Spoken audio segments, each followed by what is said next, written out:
Welcome to the Average Nobody's Podcast, the ultimate home for wrestling enthusiasts, beer drinkers, movie quoters, and pop culture connoisseurs. Here are your hosts, Matt and Ryan. Welcome to the Average Nobody's Podcast number 50 for October 4th, 2017.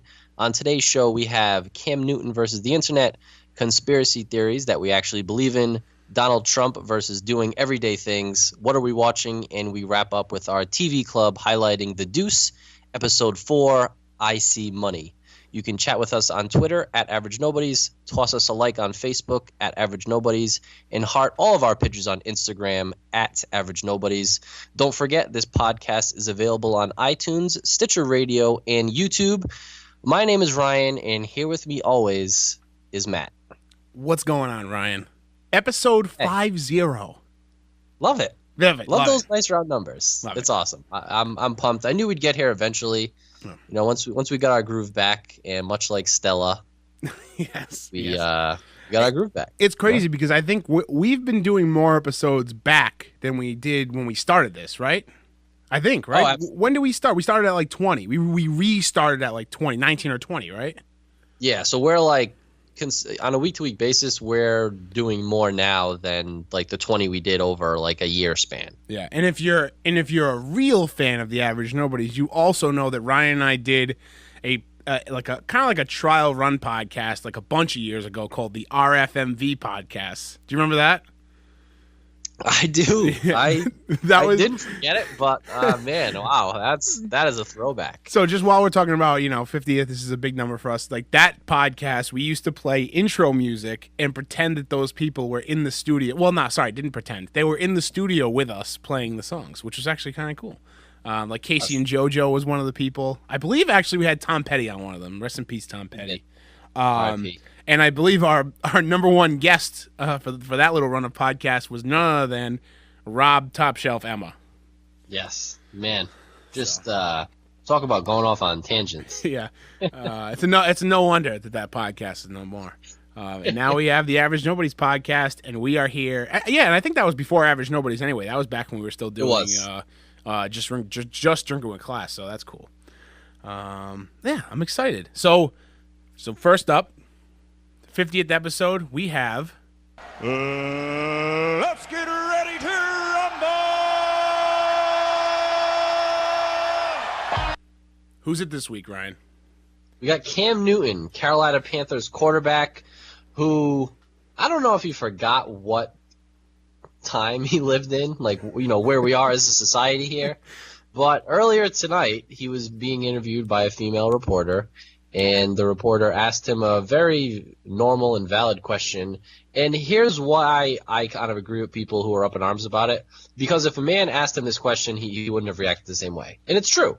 Yeah. So the female reporter asked him, Panthers pulled off the upset against the Patriots on Sunday. And she said Devin Funchess, who is one of his wide receivers, she said he seemed to be more physical with his routes. So he was creating separation from the cornerbacks. And the reporter wanted to get Cam Newton's take on that and how much, him being physical affected him getting open. And instead of just answering the question, Cam Newton chuckled and said, it's funny to hear a female talking about routes. Excellent. That's funny. And of course, in Twitter and most people reacted in the way you should expect them to react. And they're like, He's sexist, he's misogynistic, he's this and that, which that is obviously taking it too far. But that's the world we live in. I mean, you can't really be. I'm not going to go ahead and label him a sexist and a misogynist just off this one comment. But at the same time, I'm sure he's been asked that question by a male reporter before, and he probably just answered the question. Oh, yeah, absolutely. He did not make that opening remark. Oh, it's so funny to hear a man talk about routes. No, that definitely didn't happen. And I don't understand. It's such a normal question. Like, why not just answer the question? Why do you have to say that? So I got to imagine Cam's going to have a real issue these next few days and possibly weeks with the internet. Possibly the rest of his life, honestly. It's not a great thing to say. And to answer your earlier question, Cam Newton definitely doesn't know what time he's living in. Just look at the way he dresses. That's true. He looks like he's like a mix. Well, last week he looked like he was about to frame Roger Rabbit, with those glasses and that hat. But he usually is like a mix of like I don't know, like he's living in 3017 and a mix of like he's from the Old West. Yes. It's almost like what were you gonna say? I was gonna say it's like he was kidnapped. Yeah. Like and sent to another dimension. Yeah. And he just doesn't know what to do except dress the way he used to in that other dimension. It's like he got invited to Westworld, but he has no idea how to dress for the part. He's never seen one Western before. He's like, oh, I think this is what I'm supposed to wear. This is it, right? No, that's not it. So yeah, not a good look for Cam Newton. He's gonna have a big problem on the internet, and I don't know. Like, so it just happened. Thankfully, honestly, just in time for the podcast, we actually didn't have someone versus the internet today. We didn't, but you know what, Cam Newton backs out.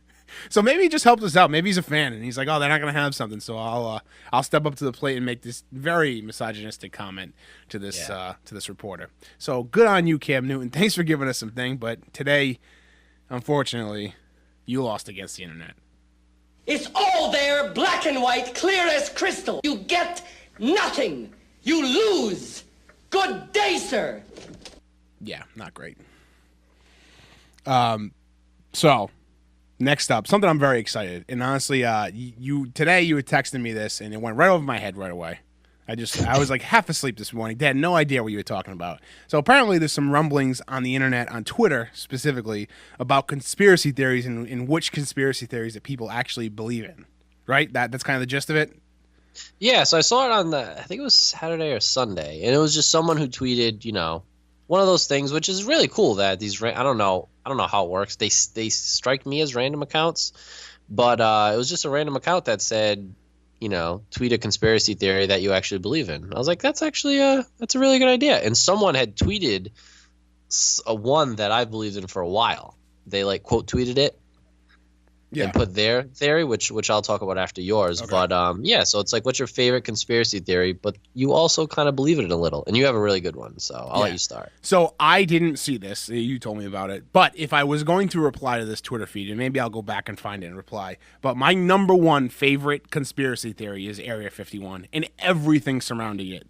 I believe that aliens did in fact come to our world at one point. I do believe that there's at least one living alien among us, and I think that there's a whole bunch of shit going on in Area 51 that the government's not telling us about. I think that it's the best kept secret in our lifetime. So now, my only question is, if the president of the United States would have to know this, right? Yes. Like, I feel like that's one of the things they brief him on. Like, I'm sure there's just tons of things that happen that when you become president, there's this group of people that are like, all right, look, this is what really happens. Yeah. I don't know if Trump would be able to keep aliens a secret. See, that's the only, honestly, listen, and this might sound insane, but the only hole in my alien conspiracy theory is that Donald Trump would have already spoiled it. That's the only reason why I think that maybe I'm wrong, just a sliver of doubt. Is because that's insane. When I believe that aliens have come down and we have their spaceships lying around, before I believe that the president could keep a secret, that's when you know there's something going wrong. But I just like the intrigue of it. I'm a big space guy. It's not a secret. You know this. All of our friends know this. If someone asked me, say I want to start a colony on Mars, I might go. That just sounds like an exciting thing to me. Like space.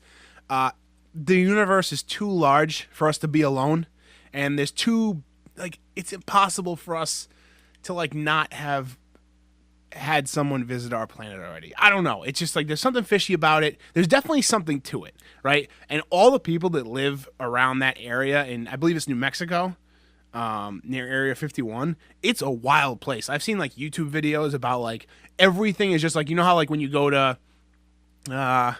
when you go to California, San Diego, the big tourist attractions, you go to the beaches. When you go to Hollywood, you go to the Hollywood sign. When you come to Rhode Island, you go to our beaches. You go to Newport, see the mansions.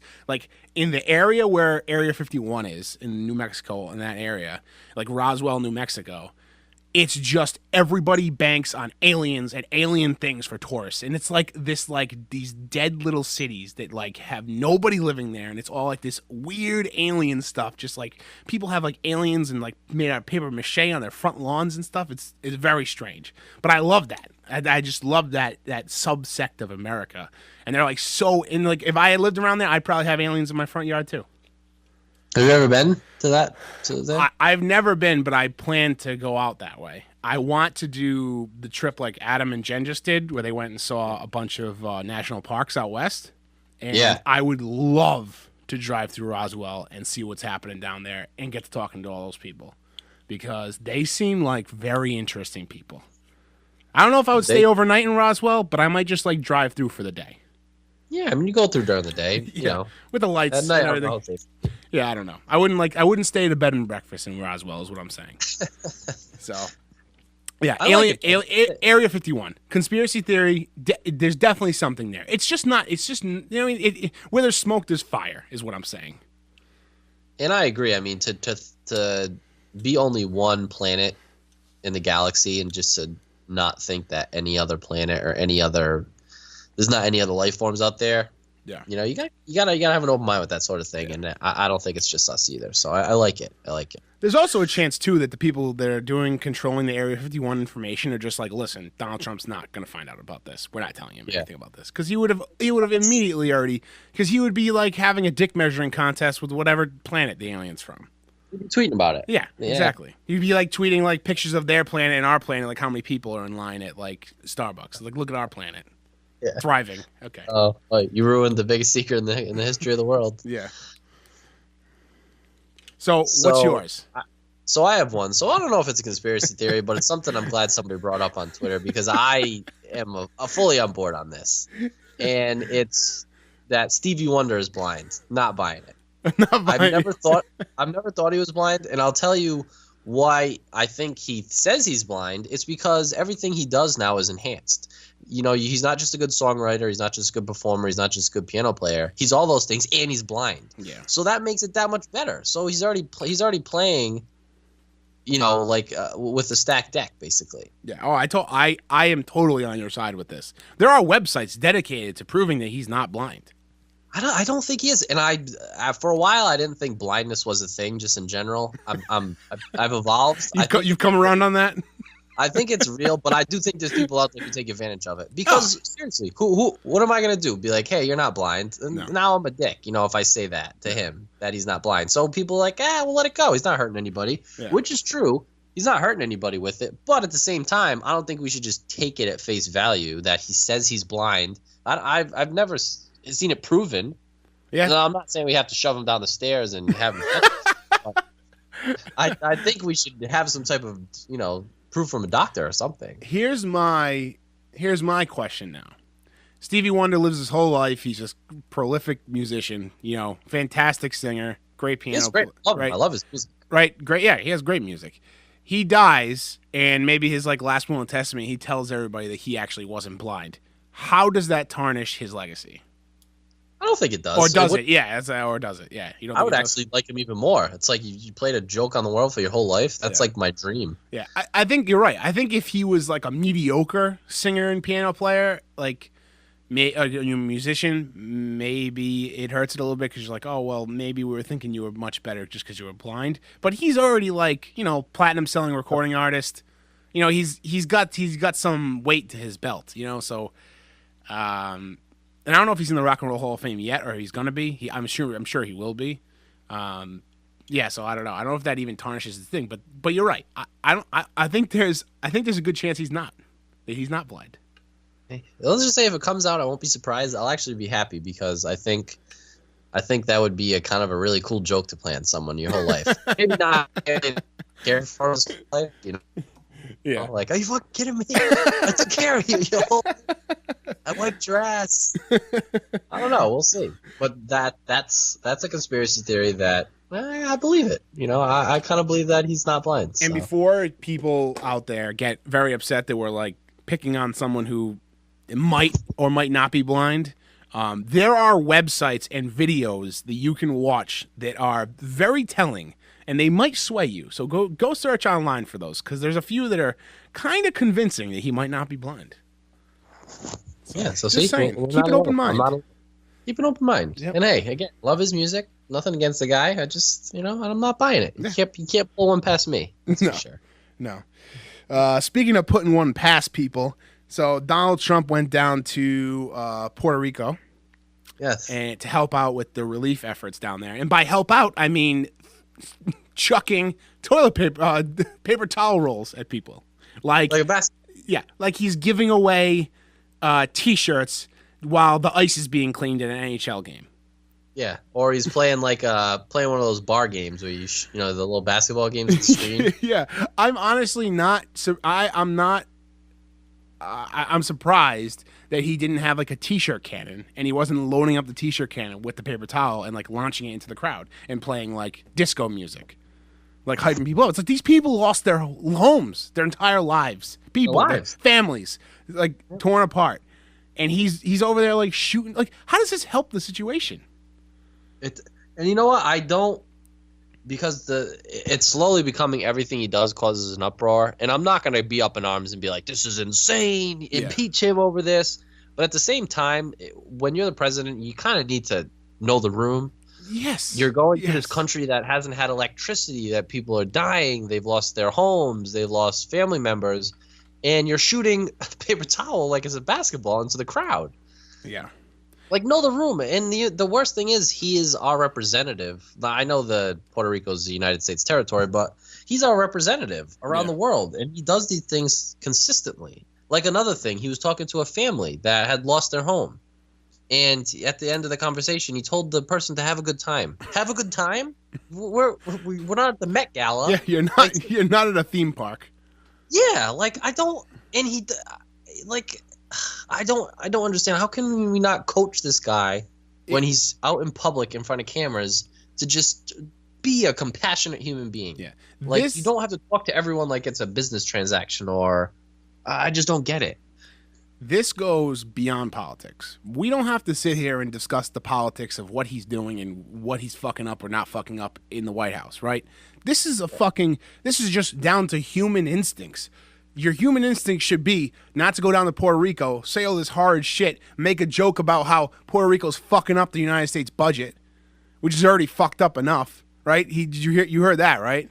Oh, I did, yeah. Yeah, horrendous. And then start chucking paper towels at people and telling people to have a good time. It's the fucking worst. This is the worst fucking, like, time in their lives. And he's saying have a good time. You're a fucking idiot. And I don't care. This is with no politics attached to it. That's a fucking bonehead move. If anybody went down there, if someone from the Red Cross went down there and said that, like, you're a fucking idiot. You're an idiot. Yeah. You're a fucking idiot. It has nothing to do with the person who did it. It's the actions. Like, I don't care who, like you said, it doesn't matter who did it. It just so happened to be him. Yeah. But it could have been anyone else, and it's just not acceptable. It's not acceptable. It's and like, I chuckled at it when I saw it, because it's not funny. But it's as a human being trying to rationalize it. Yeah. What other reaction am I supposed to have? It's all we can do. Cry? Yeah, no. Yeah, it's all we can do. Or I just friggin' break down and have a nervous breakdown because that's the president of the United States. Yeah, so. And he's representing us. And like, I think that Melania Trump might just get up one of these times and leave. Like, when he said that comment about Puerto Rico doing a number on the budget, and I know he was trying to be funny, but you gotta again, like you said, you gotta read the room. Like, it's not a time to be joking about that. It's like, you're really doing a number on our budget. It's like, I think Melania just wanted to get up and walk out of there. Yeah, I saw one the other day. Speaking of her, like, she was standing right next to him. He's giving a speech. He's like, "Oh, Melania wishes she could be here." She was right next to him. No way, I missed that. Did he really? Oh yeah. He's losing his mind. He's losing his mind.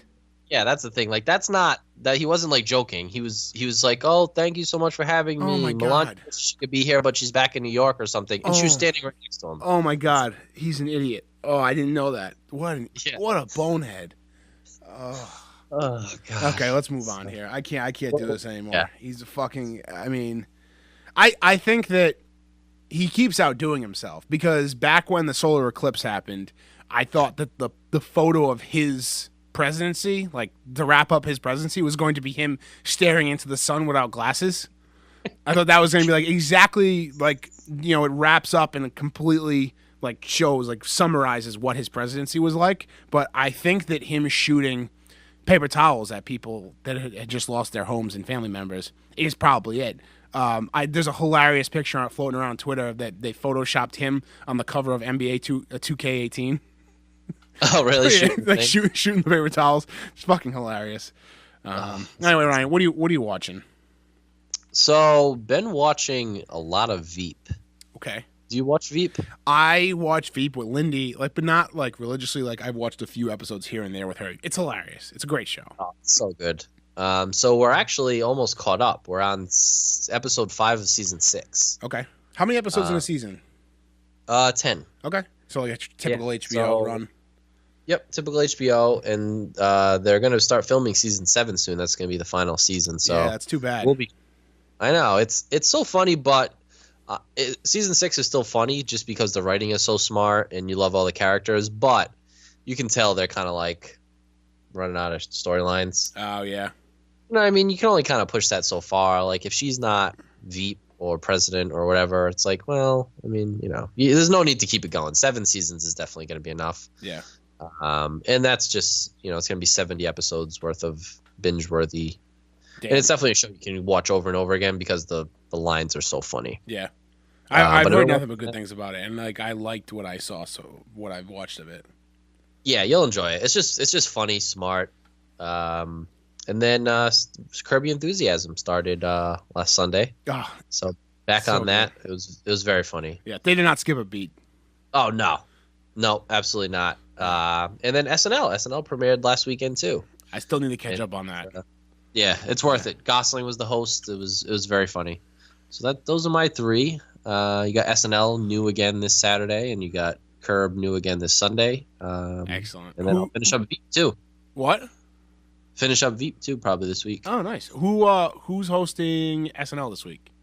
Wonder Woman. Oh, Gal Gadot, however you say her name. That's wonderful. That's awesome. Sweet Angel Sam Smith is the musical guest. Ooh, that's a good episode for you. You like that? Oh God, I would be in heaven. I'm watching my underwear. Is he releasing any new music?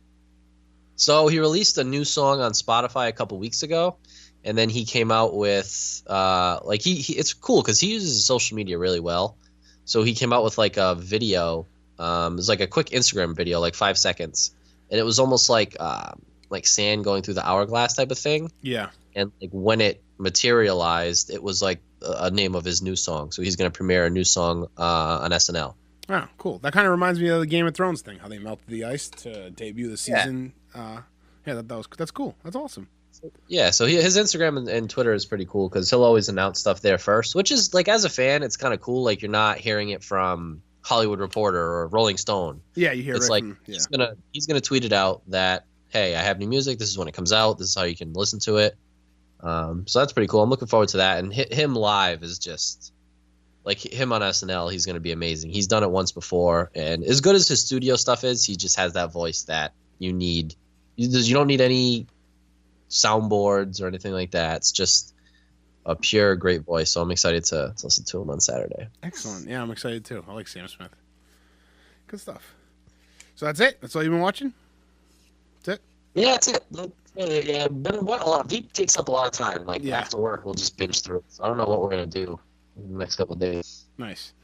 I've been watching a few things here and there. I finished Gaga 5'2". I watched half of that. Yeah. Did you like what you watched? I did. I fell asleep. Yeah. I started it too late. But I love Lady Gaga. I think she's awesome. Yeah, I think she's great. I thought it was very honest and very raw. It's just like I was telling. I think I talked to you right last week. I had started watching it. It's just one camera. It's just her and the cameraman and her friends and the people who she records with. So it's very personal. Very you get the real her. There's no acting. You know what I mean? It's just her. And so she talks about recording her new album and breaking up with her fiance and all that stuff. So it's it's very good. And I think she was very brave for doing something like this because I don't think a lot of people of her fame would probably do something like this. No, because people forget she's like the... She's like the queen of Twitter. Hey, Ryan, you still there?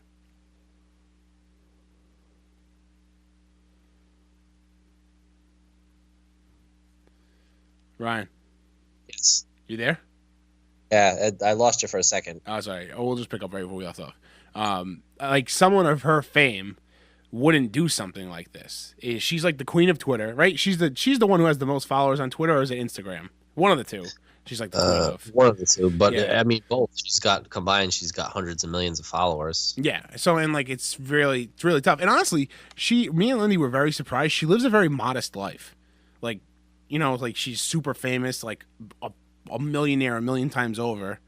But she lives like a very modest life. You know what I mean? So I thought that was cool. I really like her, and I like her now because after watching that, got to see like a realer side of her, and not like usually how you see her like showing up in like meat dresses and whatnot.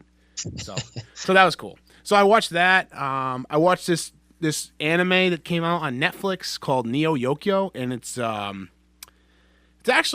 it's interesting. So anime is usually like it traditionally comes from Japan. This was made in America, and it's not dubbed. It's like just with American voice actors. The lead in it is Jaden Smith. Okay. He plays almost like a priest that does exorcisms. But he's like a kid. He's like comes from a lineage of family that they're like all through history they are known for like exorcising demons and things. So it's kind of a little bit in the future. It's like future New York. It's called Neo Yokio, and it's him, and Steve Buscemi also plays like the villain. And it's super weird and very quirky, but it was kind of up my alley. It's only 22-minute episodes, and I believe there's only 7 or 8 total. So it's cool. I think it was just like a test to see how it would be received on Netflix. They haven't announced if there's going to be a season 2 yet, but I would watch it if there's a season 2. I think I would.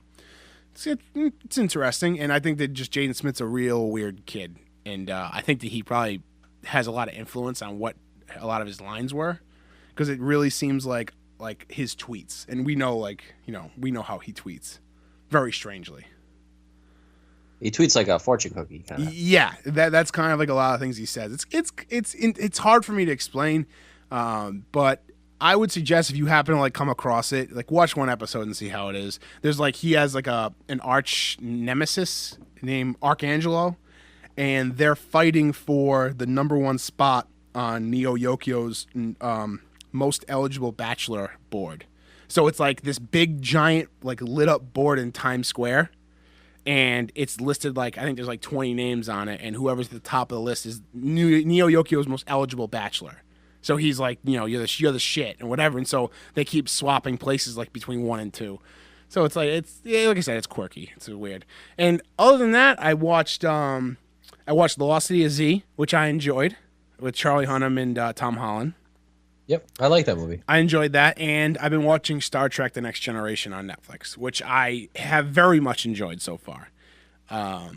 It's First time viewing it? This is my first time watching it. Yeah, I've seen the Chris Pine Star Trek movies, but I've never seen a Star Trek TV show. So this is my first time watching, and I didn't know that like Netflix has every Star Trek episode. So I'm gonna eventually work my way. There's a lot. There's like 27 episodes a season, and they're like 40-minute episodes. That's like old school TV where the seasons were like the almost the whole year. Yeah, so it's gonna be a slog, but I do enjoy it, and like it's nice. Like I have to like carve out more time for it rather than just like put it on the background because you kind of have to pay attention. But it's cool because you see like some actors that you know now, like Jane from Breaking Bad, her dad. He's like the airline pilot from Breaking Bad who crashed the plane. Yeah. Yep. So he's in it, and he plays this like recurring character. He's a fucking madman. That's great. And then like Jean-Luc Picard, the captain of the Enterprise, is Patrick Stewart. And then you have like a young Will Wheaton is in it. Apparently on the cover on Netflix it shows Whoopi Goldberg. Apparently Whoopi Goldberg is in it as well. I haven't met her yet in the Star Trek universe, but she is. So, but I'm excited. I like it, and it's very.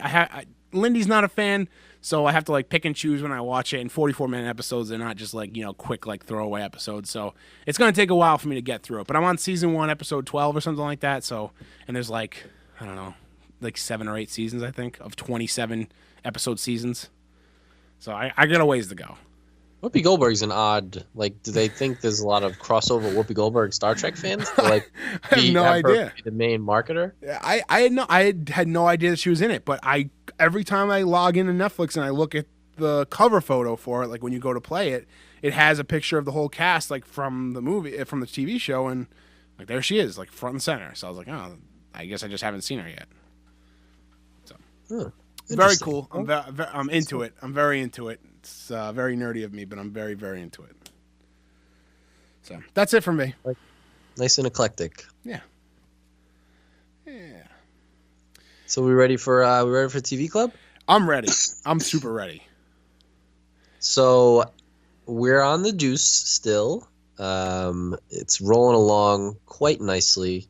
And this past Sunday's episode was episode 4, titled I See Money. It was directed by Alex Hall, who is a David Simon protege. David Simon is one of the creators of the show and one of the head writers. Alex Hall previously directed a couple episodes of Trem, which was another David Simon creation for HBO, and he directed this episode. So, Matt, first thoughts on the episode? Never mind the episode. I really like this show. I just love the time period it's set in. But my first reaction for this episode is that I think Big Mike's my favorite character. Big Mike and Black Frankie are my two favorite characters. So I'll come right out the gates with that. Those are my two favorite characters. Of course, I love Vincent. Love seeing a different side of Candy. Thumbs up for the episode, definitely. Well, what about you? This was really, because a lot of shows will come in and like really bring the hammer down on certain characters. Like certain characters just get the shit end of the stick a lot. Yeah. Like Game of Thrones for a while it was Sansa. Like pretty much everything bad would always happen to Sansa. Walking Dead, Maggie. And this show seems like it's really gonna just dump on Candy. Yes. Yeah. I put in the write-up or in the doc for the episode that this episode probably could have alternatively be titled Candy's No Good Very Bad Day. Because if you think about it, I mean, in general, being a prostitute in this era in New York City, you're not dealing with the best of the best. No. You know, you're getting 10, 20, 30 bucks, whatever, to blow or bang like this probably awful guy. So earlier in the episode, she goes to like a porno movie and some guy wants a BJ. She's giving him a BJ. A rat crawls on her shoulder. Mm-hmm. I mean, what's worse than giving somebody a BJ? Probably having a rat crawl on your shoulder. I gotta say one thing about this. Yeah, that's the only thing that could be worse. But I don't want to either. But. It was crawling on her for a little while before she noticed it. Am I wrong? You're not wrong. She's either got horrible reaction times or she was okay with it. She's very used to rats crawling on her, apparently. Yeah. And then the second guy dies. He just dies. Just dies. Straight up dies. Poor girl. Yeah, I mean, she's definitely kind of being set up as the thing. She's who's like really gonna have to take like a psychological beating. You know what I mean? Like just things are gonna have to get really bad for her, which I think is gonna work good because if she does eventually catch a break in, you know, with Harvey making the films or something, then it's gonna be that much better because we've seen her go through all this awful stuff. Right. Yeah. The payoff will be much bigger. But that was my main takeaway. Another one I took away from, especially in the opening scene, what do prostitutes do when it rains? Like, is that it? Is that just that's just like a loss of a night for them? It seemed like business wasn't great. No, because like you're not just gonna stand in the pouring rain. Yeah, I guess you go into porn theaters. Yeah, I guess that's the move. The winter too, yes. Yeah, I don't know. Because you're not gonna be going around in like sweatpants and a sweatshirt, right? Yeah. I mean, the whole point is to be dressed scantily clad. Yeah. You know what, too? Like, it's weird. Like, the way they dress, like, a lot of times, it's not very attractive. I don't know. Maybe it's just me. Like, it's like, I know you're a prostitute, but don't dress like a prostitute. Like, we know, like, you know, like, we know what like, when you say to someone, like, she's dressed like a prostitute, we know what that looks like, right? And the connotation is usually bad. Am I wrong? No, absolutely. Yeah, so it's weird. It's like I don't know. It's just like I feel like I mean maybe this is where the stereotype got created like around this time, but yeah, I don't know what they. I mean, I think you're just out of luck. When it rains, they're just screwed. Like they got to either stand out there in like their heels and short skirts and like these like crop top shirts or tops or they got to go into a theater and give a guy a blowjob and have rats crawl over them. Seems like you just stay home for the night. Yep, I agree. And I'm sure this isn't their goal, but they kind of just look like they're wearing like children's clothes. Like everything just looks really small on them. Yeah. Not necessarily slutty, it's just small. just ill-fitting. Yeah. It's like did you get the wrong size? I don't understand. Yeah, there's a difference. There's a difference between sexy and that just doesn't fit you correctly. Right. The one thing I'm gonna say about this episode, or about the series as a whole, is like I guess they're still building to like what the big part of the show is gonna be, but right? I mean, I don't know. Like I feel like there's something missing. I feel like we're building to something. I don't know what it is, and maybe that's the alert to it or like the point of it, but. I feel like it's gonna eventually something to do with the porn industry, but I feel like it's taken a while to get there. You know? Yeah, because I mean the synopsis of the show is the rise or the formation of the porn industry. Yeah, and so yeah, it could because they did get renewed for season 2, and I have to imagine they kind of knew that was coming when they were when they were filming season 1. Yeah. How many? Cause there's only 9. What is there? 9 episodes this season? I don't know. I think that sounds right. But this episode had no connections to the porn industry at all. No. So I thought that was strange. I thought they were going to continue on with like Harvey and Candy, and maybe like somehow Vince is gonna and we don't know like what that new business opportunity is for Vince, right? We don't know what that is yet. So I mean, maybe, but it seems like those mobsters don't want to get involved with stuff like that. They want to clean out that area. I don't think they want to get involved with porn unless I don't know, maybe they change their mind. Or maybe they do. They just but they don't want it to be associated with like the prostitution and stuff. Yeah. Yeah. Because they want Vince to do it. Right. And the thing with like David Simon, like his type of shows, he's very character heavy. So he'll build up the characters and their relationships with each other before necessarily these huge plot developments happen. It's very similar to The Wire, where like you had a general sense of the plot and what was happening, but not necessarily a lot was happening. Okay. But you kept getting to know these characters and how they reacted and how they interacted with each other.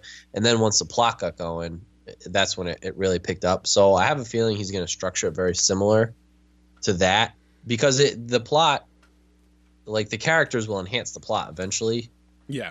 And that's only going to happen if you're invested in the characters. And I mean, I just, my favorite scenes are the ones when they're like all in a shared universe, like when they're all at Vincent's bar and like the pimps and the cops are there. And like, it reminds you that this is a show, but they're all living in the same really couple blocks and they're all, surviving in the same couple blocks. Same thing when they're at the diner. Yeah. It's just kind of cool to see all these different characters where in other shows, like they would never share scenes together. Like it's the same show, but it's not. Yeah, it's not. I mean? You're right. No, it's all there's all totally different storylines, but they all connect. Yeah, they all share. Yeah, that's cool. Yeah. So I did love that. But yeah, no, I mean the plot is definitely kind of like a choose your own adventure at this point. Yeah, you're right. That's a great way to describe it. That is an excellent way to describe it. I would agree with that. I liked how we got kind of we got an answer to why Rudy got up and left the bar when it first opened. He kind of said like how he liked how I think he saw what he needed to see. He liked how Vince interacted with everybody and how the bar was run, right? He seemed like he was pleased with him. Yeah, and Rudy strikes me as a first impressions guy. Like he's not going to have to sit at the bar for 2 hours to see how it works. He's going to see 5 minutes and say, all right, this guy's the right guy. I don't really need to be here. And like you said, I don't know if he necessarily feels that comfortable hanging in those type of establishments for too long. Yeah, or being seen. Whether it's making him, as long as it's making him money and he's got the right guy in charge, those are the two things he cares about. Yeah, and so that was a relief, honestly. It was a relief to see that like Vince was on his good side, and that's still going strong for him. Because you don't want to see Vince fail at this point. He's like the most, I think, most endearing character that we're seeing here. He is. Yeah. But one note I did make when his wife or his ex-wife like showed up at his brother-in-law's house and his sister's house. Yeah. And she's talking about the kids. Like, you almost forget that. Oh, yeah, he kind of walked out on his children. Yep, he did. Like, that was the one part I was like, oh, not a great look for him. Not great. Yeah. So that's, like, the only downside to his character. But then again, like, you're not going to have a guy who – or a character who, like, runs a bar and, you know, does all this stuff. And then, also he goes home and he's a perfect father. Yeah. It's like you're going to have to sacrifice one for the other. And for the sake of the show, I'd rather watch a show about Vince the bar owner than Vince the dad. Yeah, yeah. 1,000%. What are the chances that money is not going to buy the kids something? Oh, probably pretty good. I'm going to assume that money's going into a bartender's hands, and she's going to get hammered, just like she always does. Yeah, I would agree with that. So now the mob storyline. So we find out how much the mob takes out of each paycheck, which seems kind of steep. $24, right? It was $24. Yeah. Yeah, for that time, I think that's a lot.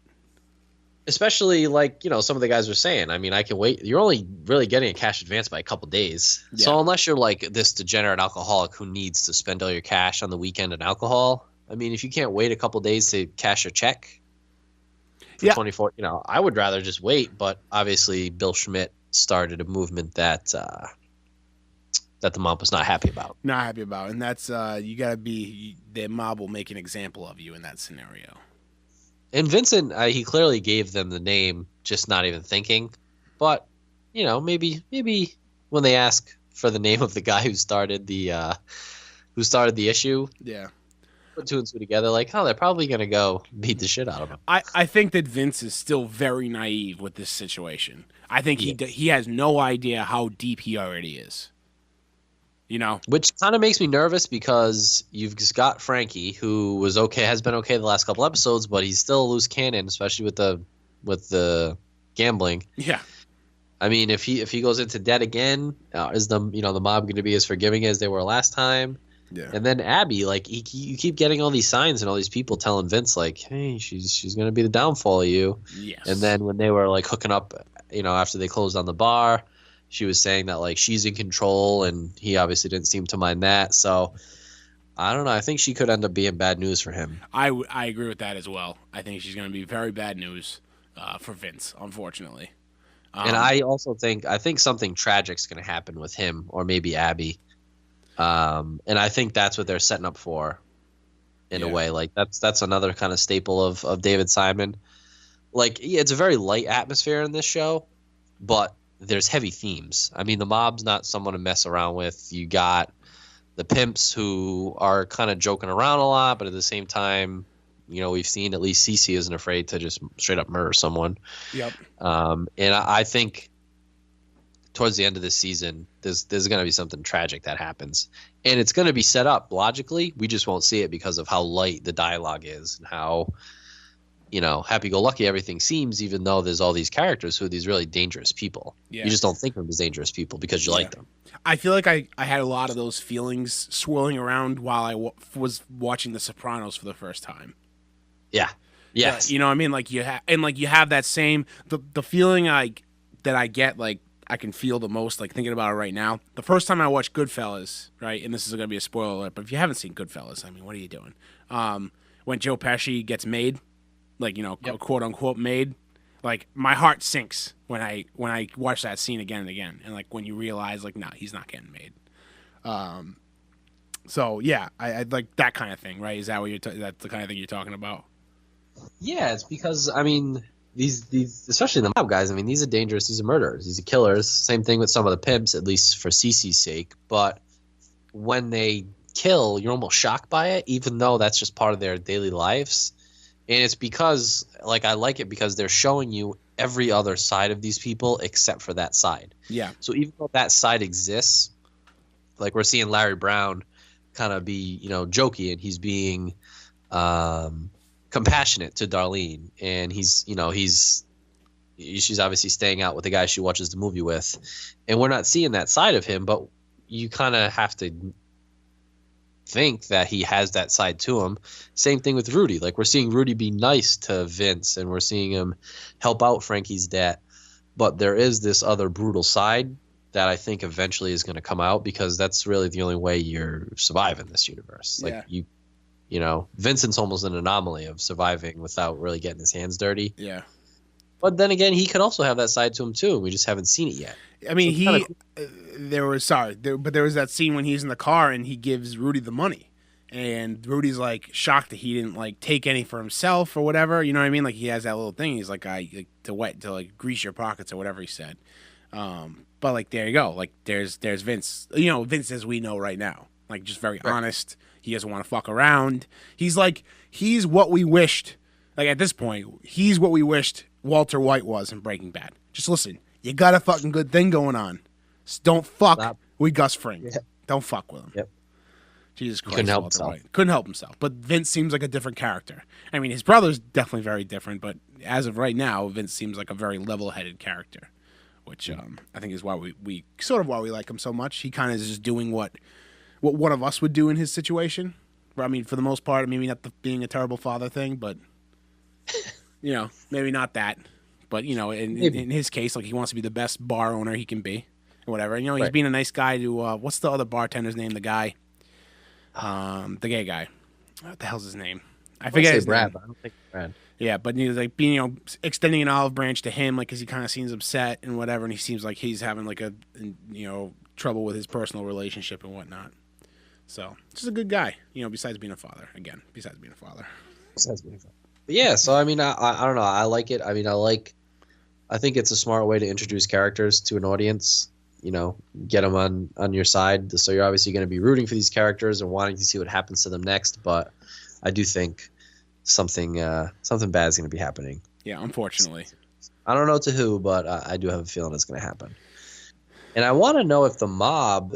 I have to imagine they have to be tied into the no-go zone with the cops. Like, they mentioned it again. Yeah. And one of the cops actually, you know, collared someone in that area. Yeah. But then, you know, the captain let him go. Yeah, I think it has something to do with what Rudy showed Vince at the end, that empty space. Whatever's being created there. It has something to do with that. But it's like, why not? Why wouldn't it be the opposite? Like, the want riffraff to be to clean? Yeah, I don't know. Well, maybe it's less to do with like the riffraff and the street walkers, and more to do with them just wanting the cops out of their hair completely. Yeah, because I mean, who knows? The guy's made of money, so maybe he just paid off the cops and said, "Hey, leave this spot alone." Yeah. But who knows?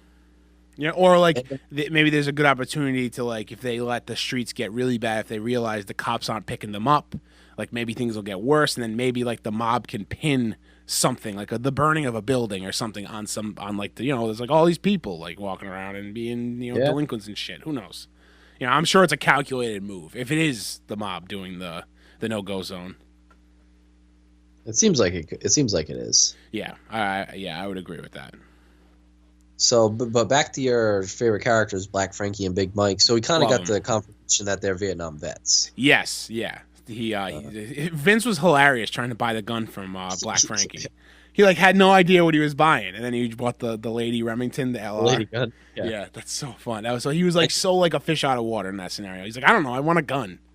Yeah, I like Black Frankie and Big Mike being the muscle though for the bar. That's got a lot of potential. Yeah, and I like that Vince didn't get a gun, because I feel, again, like, this is a good decision on Vincent's part. Like, yeah, he doesn't, like, Black Frankie was right. He doesn't need a gun. He needs a gunman. He needs like someone that can enforce the rules at the bar and make sure shit doesn't happen ever again.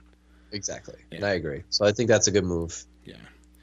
That fucking cop Sweeney was a fucking bitch, a little bitch, like taking $250 a week from Vince. Yeah. That's insane. That's horseshit. And then taking the top shelf bourbon. Fuck you, buddy. Fuck you, Sweeney. They had a cool. I don't know if you watched it on HBO Go. Yes. You do? Yeah, I do. Because they have like a cool thing after each episode where like the writers talk about the episode and like some of the lingo that they talk about. It was really cool. They had one about how like cops did that back then. Like cops would go into bars and say, "Look, you're gonna pay me a fee every week, and I'll make sure there's no trouble." Yeah. And it makes sense, but it's so fucked. Like, Yeah, like, it oh is. Yeah. But you know what the thing is? Like the cops, look what the cops are dealing with, though. You're only dealing with like the scourge of the earth. Yeah. So I mean, hey, if they want to make a couple extra bucks, they're the ones who has to deal with those people 24/7. So can't really hate on them too much. It just sucks because it's Vincent. Yeah, it sucks because he's honestly like, besides the little startup money that he got from the mob and whatnot, he's trying to make an honest living there. Like he's trying to do. It's an honest business. He's not like running anything behind the scenes, anything like that. Like it's just an honest business. So it's too bad, but that bar's hopping. I mean, he's doing well there. He is.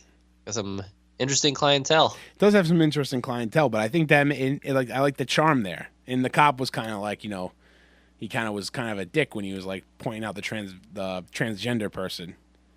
He's like, everybody, even that, right? He's like, even that needs a place to come and have a drink. And like, you're kind of a dick, aren't you? Come on, douchebag. Like, really, we've only known you for a couple minutes. You have to be this big of an asshole. Yeah, kind of a dick.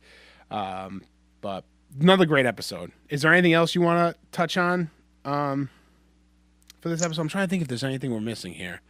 Oh, they gave the nickname for Candy, the something mouth of death, right? Something like that. At the end, when they're at the diner and they all get up and give her like the slow clap, and she's like, "Oh, fuck you guys." That was I love those episode closing scenes, like when they're all together. Yeah, it was great. And then you got who's the bartender, the girl that's like they had sex with Vince, Abby. Abby, yep. So Abby gives the either bus or train ticket to what is her name? Darlene. Yeah, Darlene gives it to Darlene and to like have her go home. So I wonder how that's going to play out. Hopefully the pimp doesn't find it. That's the thing. Yeah, I was like, please, you don't really know what you're doing. Yep, nope, definitely not. So that might end badly for her. And that's like, maybe that's the foreshadowing of her like trying to think she's fixing people's lives and really just hurting it. Yeah. Like she's going to fuck someone up. who doesn't, she doesn't realize the seriousness of the situation here. Yeah. Like, you can't just give people like that those type of things. Yeah, she doesn't get it. Yeah, I agree with that. So maybe this is the foreshadowing that she's going to also fuck Vince's life up too, which is unfortunate. So, anyway, great episode. Love this show. I can't wait to watch this week's. There's a lot going on this weekend. SNL, Curb Your Enthusiasm, another episode of The Deuce. Yep. Hell in a Cell. Hell in a Cell. Oh my God, The Shield is back. The Shield's back. Oh, Shield's back. So excited. I'm ripping out my Hounds of Justice shirt. Oh, I knew it. It's gonna feel like a glove, dude. Listen, this is gonna be if they are like officially back. This will be the first time I can wear the shirt while they're actually the Shield, because I literally bought it the night they broke up. I literally bought it the night that they were not the Shield anymore. So it's a long time coming. So it is, and it looks like they're back. It looks like they're back. I feel they'll probably be back officially in a match at TLC. Awesome. I can't wait. Can't fucking wait. Good Raw's coming up. Yeah. Excellent. I think that's it for episode 50 of the Average Nobody's podcast. It's crazy that we did that long. And we're right in on the time we usually finish at, too. We're almost at an hour. Fantastic.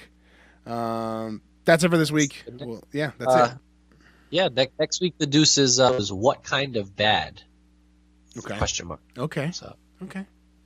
Make of that what you will. Intriguing. Yeah. Okay. All right, Ryan. I'll talk to you soon. Everybody, thanks for listening. Check us out: iTunes, Stitcher Radio, YouTube. Subscribe, like, share. Check it out. Thanks everybody for listening. Matt, have a wonderful week. You as well.